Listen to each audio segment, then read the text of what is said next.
Hello guys, what is up? It is Finn here, bringing you guys some more MLB The Show 21 Phillies franchise. And we have Ranger Suarez going up on the bump against Jack Flaherty and the Cardinals this episode. 56 and 47, and as you can see, we are in third place, 6.5 games back. So it's a very competitive division, at least with the top three teams. Maybe not so much with the bottom two, but let's go for 200 likes. So smash that like button, show that love and support, and subscribe. Join the Dorsal fam. If you guys want to see the videos live before they go up on YouTube, make sure to follow us on Twitch. The link is down below. And yeah, let's go ahead, play the next game, and let's go ahead and get right on into this thing. I'm ready to go. And yeah, Suarez will be on the bump. I think the outfield is fine. I'm hoping Hazley can actually be of use. I called up Luke Williams. I forget why, but yeah, he got called up. Probably more so going to be a utility guy, but he's actually 3 for 5. So he's not doing too bad, apparently. Suarez is on the bump. He only has 5 starts this season. He has been in the pen, so I did recently convert him to a starter. So I changed his attributes based off the roster update. Not the most recent one. I don't know if his stats went up at all, but he's been killing it on the mound. But he gets no run support. He never gets to stay in for that long. So we'll see how he does here for us for it today. And that is hit to third. Boom. Is there. One away. Nice, but that is going to get through for a hit. So, 1 out knock for the Cards. Oh, hit out to left. Hazley, our new left fielder, is there 2 away. Oh, we got a runner taken off. The throw to second is a perfect one. Oh, never mind. I thought it was perfect, but it wasn't low enough. I think he would have had it anyway. Ground ball. This might be a tough play. Luckily, not too fast. And we got him. So, nothing doing for the Cards. We'll go to the bottom of the first. It is zip-zip. And that might... No, it's not going to get through. And they'll make the... Oh, no. Bad throw. All right. That'll be an error. So, Segura's aboard thanks to the poor throw from short. So, they are in the wild card, looks like the Cards. So, this is a pretty important series for us. That is probably going to be a double play, assuming no bad throws. And they'll bounce back here. 2 away. Oh, nice hit by Harper. This one is going. Solo shot from Bryce Harper. Sadly, the double play won't bring anyone else home. But hey, we're on the board here early on. It is 1-0. Bryce Harper with it. Did it say 35 dingers? We're in July, I think, or August. We might be in August now. Never mind. So, I mean, he's still looking at probably a 40-dinger season, assuming he stays healthy and keeps on tearing it up. So, and I should not have swung at that. So that'll do it. We do get one, though. It is 1-0 Phils after 1. Let's see what Suarez has back on the bump. So his stamina is pretty low. I think it's like 6. It might actually be 69. It's something like that. But that is a fly ball to right, which will be caught by Harper. 1 away. Hit to right again. Harper getting some action this inning. 2 away. Nice. 1, 2, 3 inning for Suarez and the Phils. We'll go to the bottom of the second and see if we can get some more offense going. In a fire sale on Facebook, some guy was selling a Suarez auto. You know, this was years ago before he was, I think he even, he had a rough first year. And then I think he was in the minors. He might have been in the bullpen at the time, but someone was selling his auto on there, and I offered $2 because no one else wanted it. And he said, sure. I got every card but the Suarez, and I was really upset about it, especially now because of what the Cards are going for. But I was lucky to get his refractor for, I think I paid $15 total for it. So, and now they're going for a little bit more money. I just wish I bought that. I can't remember the name of the card, though. It was a Bowman auto, but I can't remember what they're called. That's a nice hit by Stott. Will it fall? It will, and it will fall fair, and that's going to get past O'Neill. That's going to be 3, I think. And it will be an easy 3-bagger for Bryson Stott with 1 away. And that's ball 4. So Hazley will draw the walk, and that will bring up Roman Quinn with runners on the corners. He's got an 840 OPS. Everyone's head over heels for that statistic. I got roasted by Fuzzy on Twitter defending Vlad for MVP. Here's my argument, right? I know I'm going to get blasted for this. I will say So Fuzzy absolutely obliterated me on Twitter for, like, he was calling me out. He was retweeting me. He DM'd me, like, saying, like, I need to do more research. I'm being condescending, which I don't know if I agreed with that too much. But, like, I thought at the time, I'm a little bit more towards Shohei now. But I thought at the time that, okay, he will throw a strike, that Vlad was more deserving because his hitting stats were better than Shohei's. Here's my thing. Shohei, yes, he can hit and pitch, and he does both of them at an elite level. And that's going to be ball four, so bases will be juiced for the pitcher. So what do I want to do here with Ranger Suarez? But anyway, all right, there we go. That's a good bunt. That might bring the runner home. It will. That's going to be an RBI for Ranger Suarez. Good stuff. The pitcher does his job. Here's my thing with Shohei's stats. I don't think his pitching stat. Let's just say he wasn't a hitter. Let's just judge him based off as a pitcher. And he couldn't hit. Let's just say he couldn't hit. I don't think his pitching stats are Cy Young worthy. Top 10, yes. But winner, no. Now let's just say he couldn't pitch and he was only a hitter. I don't think his hitting stats. That's a good hit by Gene. Will it fall? I don't think so. It won't. But Ranger Suarez does bring in a run. But anyway, I don't think his hitting stats are MVP worthy. Yes, he has a lot of RBIs and home runs. And I think just that alone, again, should be top 10. And apparently, batting average gets no love anymore. And here's, I know he retweeted it saying, look at this guy, talking about batting average like it's 1951. Here is why I care more about average than OPS. Yes, OPS is a very, very... I do respect the statistic because it does, show how often a guy can get on base, get big hits. But look at a guy like Rhys Hoskins. I think he's a valuable asset to the Phillies, but I don't think he's the best bat on the team because he only hits like 220-something. The guy either strikes out, draws a walk. His walks is the reason why his OPS is so high. Yes, he can get on base a lot because of the walk, which is very valuable to a team, but I don't think it deserves an award on your mantle for drawing, all these walks a season, which is the only reason why your OPS is so high.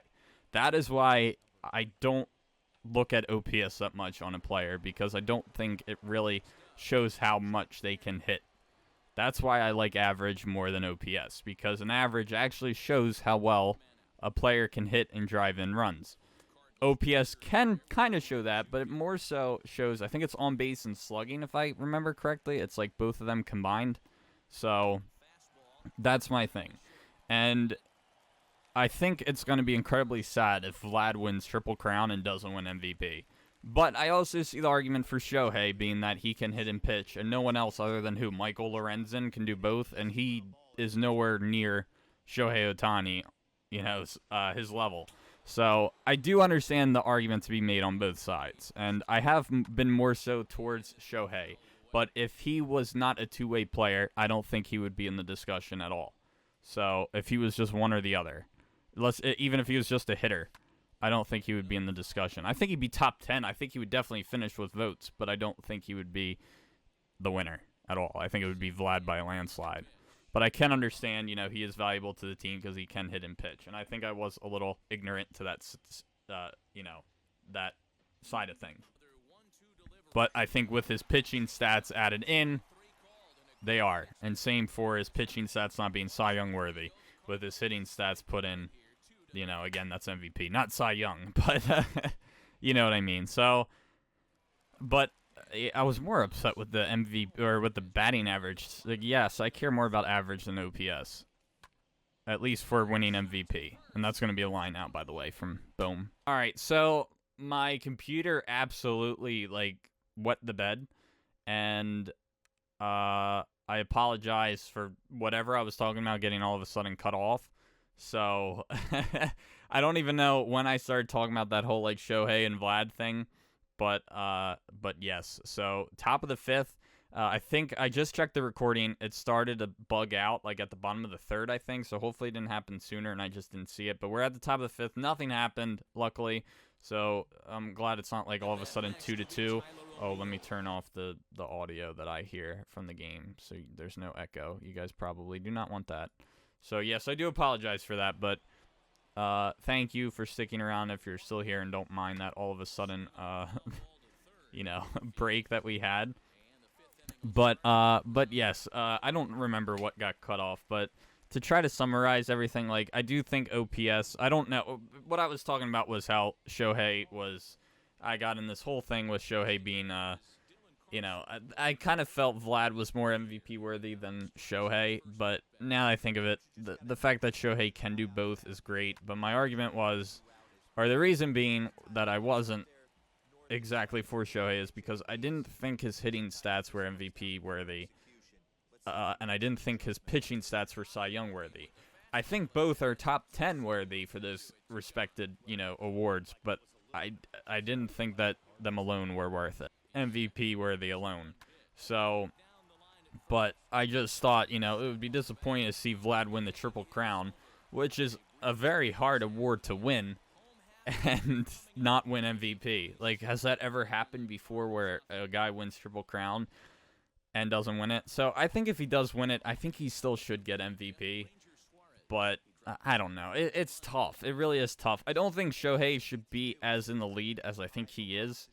But I don't think OPS alone is a stat to really judge a player's hitting ability. And everyone really cares about that stat. I think it's important for seeing how often a guy can get on base and be, productive in the lineup. But I don't think it's really something I would judge for an MVP. I care more about an average than an OPS. And that's kind of what upset me most, is that so many people don't judge average for a player. Like, that is something that I care about, to see if a guy can hit.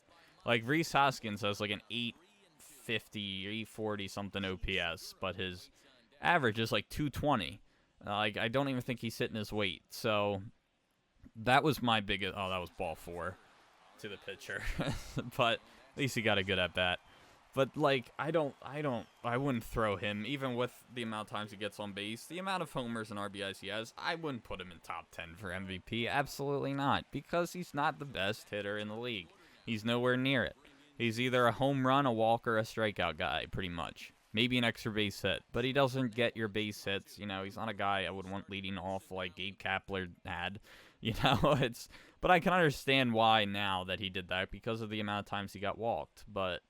And he does have a good eye, he does have good discipline, but I don't judge that for being MVP. Yes, he's valuable to the team, but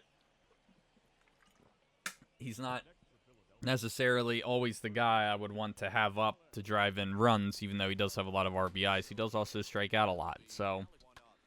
But it looks like a 1-2-3 inning for us here in the fifth. So that was my argument. But now that I think about it, I do think Shohei is more worthy of MVP, just because of the fact that he was able to do both for his team, and be extremely productive. The average was kind of a turnoff for me with Shohei. If it was higher, I would say no doubt about it, go with Shohei, but I just didn't think a 257 average was, like, that impressive. But yes, he's a pitcher that can hit 40 bombs. That's impressive in itself, so. But it does kind of bother me that this guy could win MVP every year, and it's kind of unfair to be anyone else in the American League. That's just my thing, though. Like, I'm not saying, like, he's not deserving of it, and the league should just be like, he's won MVP enough, let's give it to someone else, even though he's the most deserving. Like, no, I'm not saying that. But it does, like, I don't know. I think it's something that should be more debated than it is. Like, is it really, like, just because he is doing both, does that make him MVP worthy? And does both at a good level? If neither statistic is really worthy alone, if he was just a hitter or a pitcher. Like, that was more my thing and my argument. But yes, I can understand the fact that he does both. That makes him MVP worthy. But I do think that it should be more argued than absolutely shut down like I was when I was talking about it. I wasn't, like, maybe people just thought I hated Shohei, which I don't at all. I'm a big fan of him. And I love the guy. The guy just seems like a genuinely awesome dude. Like in the home run derby, he didn't seem upset at all when he was doing bad. He was laughing it off. He was having a good time. Like the dude was just happy to be there. I mean, maybe more so Mancini, but I was rooting for Shohei. I actually picked Mancini to be the winner, and he came in second, and he had the worst odds out of everyone in the home run derby, and he almost won. So I was rooting for him at the end for sure. I really wanted to see him win, especially since I picked him as the winner. And most people probably thought I did it to troll, but I actually had a feeling he was going to win. But I was close. I said it was like a hot take or a cold take, but Fuzzy did not agree with me. He thought it was an awful take, and he was very upset about it. Honestly, like really upset. So, I mean, I don't know. I wish the debate was a little bit more civil instead of just getting shut down, but it is what it is. You know, that I like that people are passionate about the game. So, you know, that's what I do like to see that as well. I like to see more, you know, discussion than people just getting shut down. More respectable disagreements. Passion takes over. And a lot of people are passionate about that guy, and I am too. But I'm also a big Vladdy fan too, so mainly because I do have a lot. I may be a little biased because I have a lot of his, like, I have a lot of his rookie cards. I have a signed ball from him, so I definitely have more Vlad's stuff than... Oh, I should probably be warming someone up. He's probably really tired. But yeah, I have way more Vlad stuff than Shohei stuff. I do have a Shohei Chrome rookie I did buy during the home run derby. Even though he lost, like, I still bought it. Yeah, he's in the red. This is definitely going to be his last inning. Ground ball. Oh, Bohm botches it. This is still going to be a tough play. I think he's got him, though. Oh, I think that is going to get challenged. Can we do it, though? I'm just going to do it. Like, what are the chances of us getting another challenge opportunity? And we got him. Good. It's like real life. Joe doesn't let him go past the 6th. This is... I think he might have went 7 innings before, but... Yeah, I wish they let him stay in more. I really do. I think he's been the best starter in the rotation. He gives up less than, like, 5 hits an outing. I don't know. I'm really excited for him. And I just hope he continues because I feel like the Phillies have the worst luck with starting pitching. They have all these hyped-up pitchers through the years that kill it in the minors. They call them up and they suck. Like, and it's always they call up a guy who has a great rookie year, and he's just average or worse throughout the course. Like, well, Velasquez wasn't the best as a rookie. He had that one really good game. You know, Kyle Kendrick had a great rookie year, but he wasn't that great throughout the rest of his career. I think he had one start to... Yeah, he had one really good start. I think it was in 2012 or 13, and then he kind of went downhill. That was the year with Dominic Brown. Man, Dominic Brown, he was such a hyped-up prospect, and it took him a while to heat up, and then he finally did, and then they just collapsed. Like, I don't know what happened, and I can't remember the last time they've had a really good prospect, and most of the ones they have aren't the hyped-up ones. Like Rhys Hoskins, I didn't know who he was. It's like getting over his head. Nice! That'll get over the head of Carlson. Roman Quinn, we're going to try and stretch it. Oh, that's going to be a mistake. I'm going to be out here at second probably. No, I got... What was that tag? That was the most unrealistic tag. That was BS. I'm not happy about that. I know I'm going to get destroyed in the comments for what I said about OPS and all that. And that'll do it. Nice, 2 away. But just the Phillies have had, like, their like top prospects never, like Medina was one. Howard absolutely was brutal. I think was he number 1? I can't remember if he was. Moniak, Hazley, they've disappointed. Just have had, and the guys that always end up being hyped are the ones that are not like that are hyped up at the last minute, like in AAA, like Kingery. I know he didn't pan out, but like I feel like he wasn't talked about till like when he was getting called up. Bohm was always pretty hyped up, though, and I know he hasn't had the best start. Well, he had a great rookie year last year, but that was about it. Oh, that was a bad swing on my part. I'll take blame for that. Nice hit by Gene. Oh, and he botches it. We're going to stay put, though. There we go. I'll take that. Hit to right center. Carlson is there. Man, he... looked like he had to run a lot further for it, by the way he was running. I went too far down there. Good timing, though. Was hoping that would be another dinger. But that's going to do it for us here in the 8th. So 2-0 remains our score. The pitching has been phenomenal. Not even a scare, except for maybe that one hit in left center that Quinn caught. If that was even on camera. I don't even remember if that froze or not at that point. We're going to put in, I forgot to warm up my closer. Damn it. You know what? Screw it. I'm just going to put him in the game anyway. Nice. One away. He don't need a warm up. He's good. Nice. 2 away. Man, does this prove that warming up pitchers is completely BS and obsolete? Doesn't matter. Hit out to center. And Quinn is there. 2-0 is our final score. Great game. Really shut down the Cardinals. I don't know how many hits we gave up, but was there even an extra base hit this game? How many hits did I give up? I don't think I gave up many. 2. Okay. Great pitching from Ranger Suarez, Bradley, and the closer Dominguez. So, yeah, 29th save for Dominguez. Suarez records his, I think, 3rd win of the season. So, yeah, very good outing from them. And, yeah, I wish the hitting was a little bit better. But, hey, we got the dub, and that's what matters at the end of the day. But, anyway, that's going to do it for this one, guys. I hope you all enjoyed. Thank you all so much for watching. Don't forget to leave a like and subscribe. And, as always, I'll see you guys in the next one. Peace.